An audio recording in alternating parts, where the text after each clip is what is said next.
There's no feeling more intense than starting over. If you deleted your homework the day before it was due, as I have, or if you left your wallet at home and you have to go back after spending an hour in the commute. If you won some money at the casino and then put all your winnings on red but it came up black. If you got your best shirt dry cleaned before a wedding and then immediately dropped food on it. If you won an argument with a friend and then later discovered that they just returned to their original view. Starting over is harder than starting up. If you're not ready for that, like if you've already had a bad day, then what you're about to go through might be too much. Feel free to go away and come back. I'll be here. Alright, thanks for coming with me on this trip. I'll understand if you have to take a break at any point. Just find a safe place to stop and quit the game. And don't worry, I'll save your progress, always, even your mistakes. This game is a homage to a free game that came out in 2002 titled Sexy Hiking. The author of that game was Jazuo, a mysterious Czech designer who was known at the time as the father of B games. And B games are rough assemblages of found objects. Designers slap them together very quickly and freely, and they're often too rough and unfriendly to gain much of a following. They're built more for the joy of building them than as polished products. In a certain way, Sexy Hiking is the perfect embodiment of a B game. It's built almost entirely out of found and recycled parts, and it's one of the most unusual and unfriendly games of its time. In it, your task is simply to drag yourself up a mountain with a hammer. And that act of climbing, in the digital world or in real life, has certain essential properties that give the game its flavor. No amount of forward progress is guaranteed. Some cliffs are too sheer or too slippery. And the player is constantly, unremittingly in danger of falling and losing everything. Anyway, when you start Sexy Hiking, you're standing next to this dead tree that blocks the way to the entire rest of the game. It might take you an hour to get over that tree, and a lot of people never got past it. You prod and poke at it, exploring the limits of your reach and your strength, trying to find a way up and over. And there's a sense of truth in that lack of compromise. Most obstacles in video game worlds are fake. You can be completely confident in your ability to get through them once you have the correct method or the correct equipment or just by spending enough time.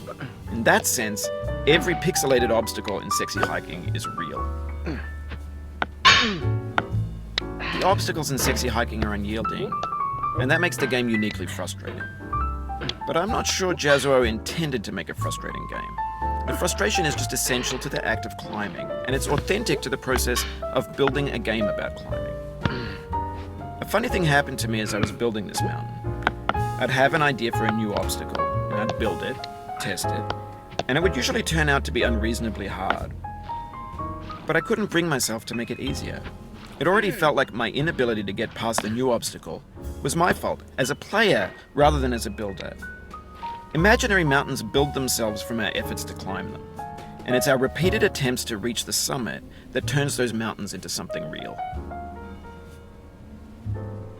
When you're building a video game world, you're building with ideas, and that can be like working with quickset cement.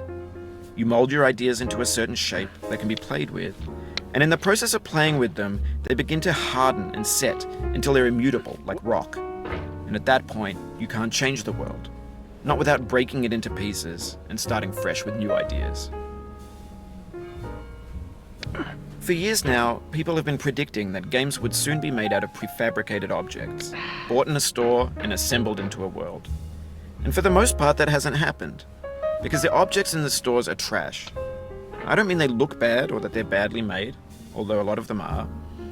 I mean they're trash in the way that food becomes trash as soon as you put it in the sink.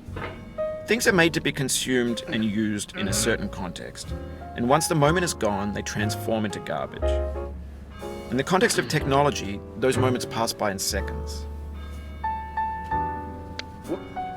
Over time, we've poured more and more refuse into this vast digital landfill that we call the internet.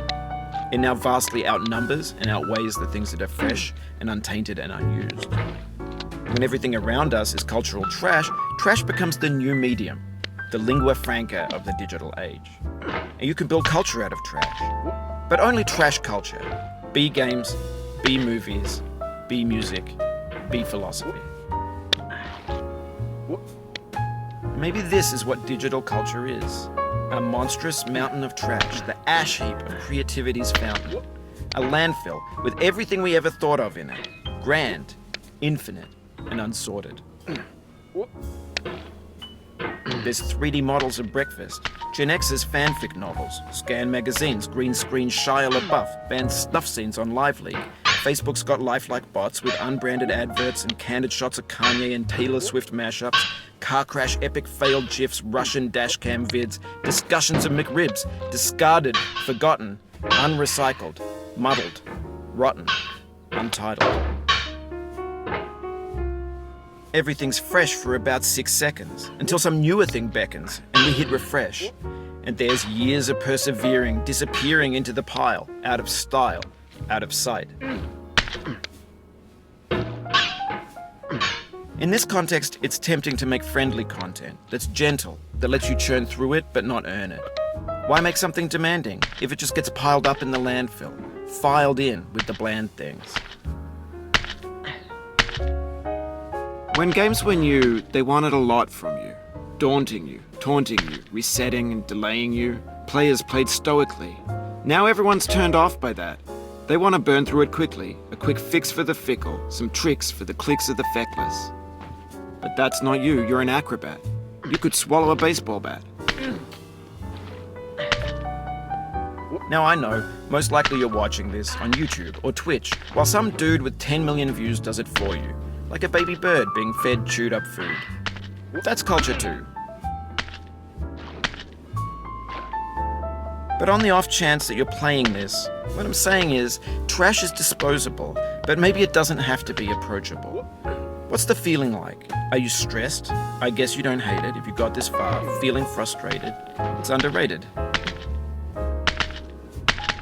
An orange is sweet, juicy fruit locked inside a bitter peel. That's not how I feel about a challenge. I only want the bitterness. It's coffee. It's grapefruit. It's licorice. It feels like we're closer now. Composer and climber, designer and user. You could have refused, but you didn't. There was something in you that was hidden, that chose to continue. It means a lot to me that you've come this far, endured this much. Every wisecrack, every insensitivity, every setback you've forgiven me is a kingly gift that you've given me. We have the same taste, you and I. It's not ambition, it's ambition's opposite. An obdurate mission to taste defeat. You'll feel bad if you win, so I put this snake in for you. Have you thought about who you are in this? Are you the man in the pot, Diogenes? Are you his hand? Are you the top of his hammer? I think not. Where your hand moves, the hammer may not follow, nor the man, nor the man's hand. In this you're his will, his intent, the embodied resolve in his uphill ascent. Now, you've conquered the ice cliff, the platforms, the church, and the rectory, the living room and the factory, the playground, the construction site, the granite rocks, and the lakeside. You've learned to hike. There's no way left to go but up, and in a moment I'll shut up. But let me say, I'm glad you came. No. I dedicate this game to you, the one who came this far. I give it to you with all my love. Oh, no.